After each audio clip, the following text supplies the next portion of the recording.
Alors, la vasectomie, ça consiste, c'est un acte chirurgical, il faut le comprendre comme ça, qui va consister à aller ligaturer voilà, les canaux déférents dans le cadre d'une demande d'un patient pour contraception. Voilà. C'est un acte chirurgical qui est réalisé par les urologues.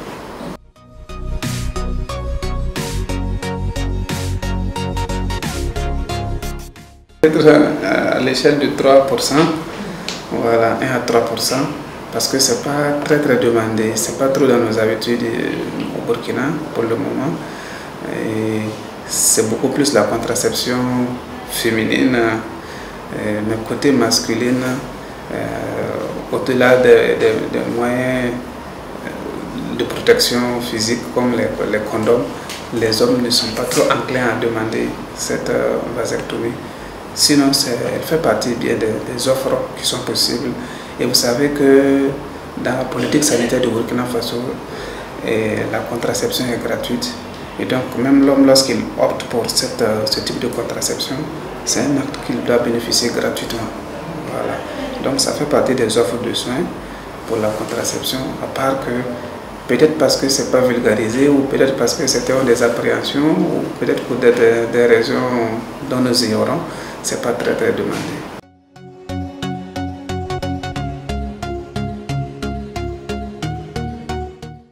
Alors déjà, c'est sur la demande du patient, c'est le patient du couple si vous voulez. Il faut que le couple s'accorde à demander, à faire cette demande-là de façon écrite, express, pour que le chirurgien puisse se prêter à ce geste-là. Et derrière ça, habituellement, il faut qu'ils aient eu au moins un certain nombre d'enfants et que c'est après cela qu'ils estiment que bon, peut-être qu'ils ont eu le nombre d'enfants qu'ils souhaitaient avoir et c'est au nom de cela qu'ils viennent pour demander ce service-là. Sans quoi, pour une jeune personne qui n'a pas encore eu des enfants, même si les demandeurs, on ne doit pas céder à cette demande-là.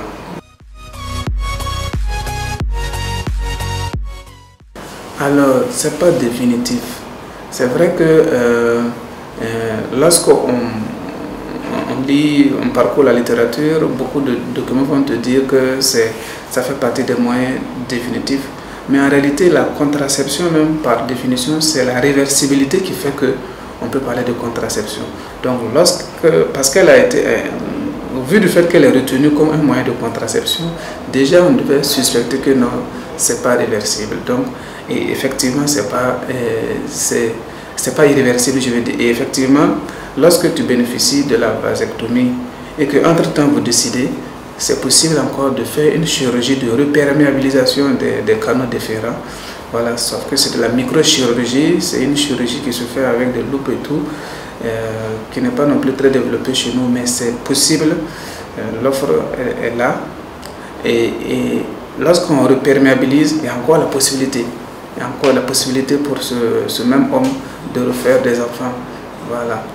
Maintenant, cette reperméabilisation ne donne pas 100% de chance non plus d'avoir les enfants. Mais il faut savoir que c'est bien possible.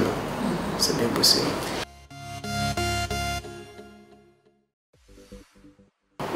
Inconvénient, je ne sais pas, mais je ne pense pas qu'il y en ait. En réalité, ce n'est pas un acte trop compliqué pour les urologues. On te le fait le matin, tu rentres le soir sans forcément une hospitalisation. Voilà, donc si c'est côté intervention, c'est un acte techniquement possible et réalisable, aucun souci de ce côté. Mais comme je dis, à la réalité, c'est surtout peut-être la peur ou des appréhensions que certains ont de cette technique-là, sans quoi les chiffres nous montrent que dans d'autres contrées comme l'Afrique du Sud, comme la France, comme les États-Unis, beaucoup d'hommes préfèrent, ou en tout cas beaucoup de couples préfèrent cette technique-là, ou en tout cas cette méthode-là, plutôt que ça soit porté par la femme, comme dans nos contrées ici. Mais ici, comme vous le savez, habituellement, l'homme c'est dit le chef, donc c'est la femme qui doit porter la croix, donc c'est elle qui doit prendre les méthodes pour que le couple puisse espacer les naissances, etc.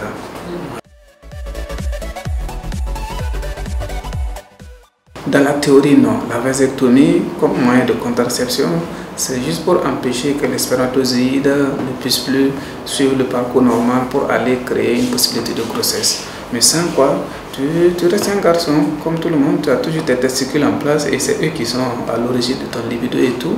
Donc ils font le travail comme il se doit, ils fabriquent la testostérone qui passe par voie sanguine pour agir, etc. Donc de ce côté, il n'y a aucun souci. Le monsieur, même s'il a eu une vasectomie, il continue d'être un homme, d'avoir ses envies comme il se doit, aucun souci. Il faut signaler qu'en réalité, c'est souvent arrivé que les patients aient subi une vasectomie, mais ce n'est pas voulu. C'est-à-dire, par exemple, au cours d'une chirurgie de hernie, une chirurgie quelconque, ça peut arriver que les canaux déférents soient ligaturés de façon non voulue, voilà, de façon iatrogène, comme nous on le dit dans notre jargon. Et donc, mais pour autant, ces derniers vont continuer à avoir des enfants et vont avoir toujours une vie sexuelle jusqu'au moment où ils vont rentrer en vie de couple. Ils ont des difficultés et c'est là que les explorations se rendent compte qu'en fait, et la chirurgie dont il avait bénéficié à un moment donné là avait pu ligaturer, donc ça fait que les canaux sont bouchés et il faut penser faire par exemple de la réperméabilisation pour permettre à ces derniers d'avoir des enfants.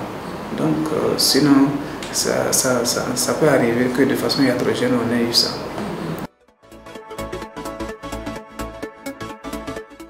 Non plus, tu gagnes ton plaisir comme d'habitude, il n'y a aucun souci de ce côté.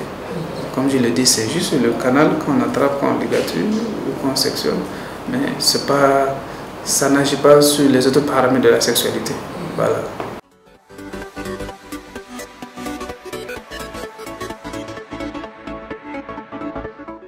Dans la théorie, c'est gratuit. Voilà, dans la théorie, c'est un acte qui est supposé être gratuit, c'est rentre dans la gratuité. Voilà. Comme je vous dis, sauf que la demande n'est pas trop ça. Sinon, lorsque c'est formulé comme un moyen de contraception par le couple, ça rentre dans la gratuité. Voilà, la contraception est gratuite au Burkina Faso et donc ça rentre dans les gestes gratuits.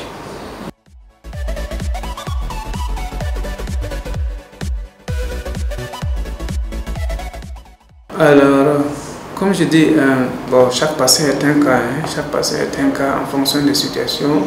On peut être amené à prendre d'autres décisions, même si le patient il est intéressé. Vous savez, par exemple, lorsque on a des situations de cancer, par exemple, de cancer du testicule, c'est un cancer rare, mais c'est un cancer qui existe, qui est supposé être d'un côté, mais il peut aussi malheureusement concerner les deux côtés.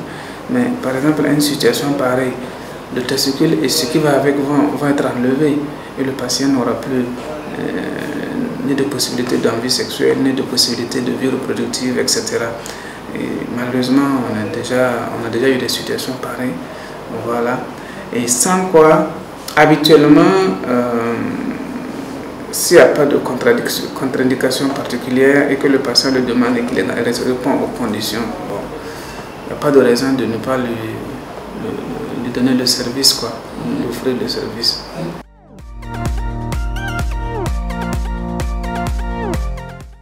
Comme je le dis, c'est vraiment un moyen de contraception qu'un couple peut utiliser, voilà, pour pouvoir espacer les naissances, voilà, etc.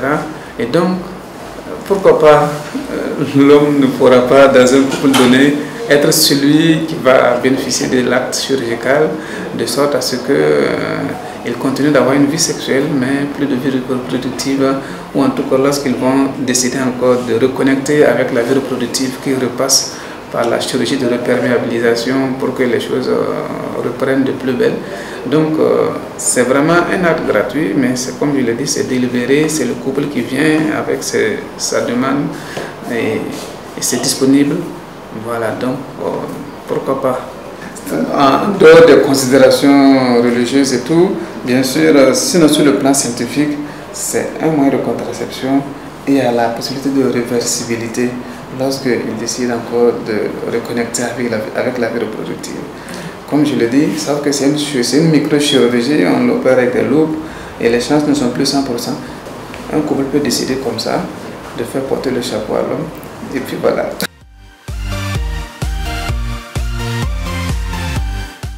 Encore une fois, la contraception permet l'espacement des naissances.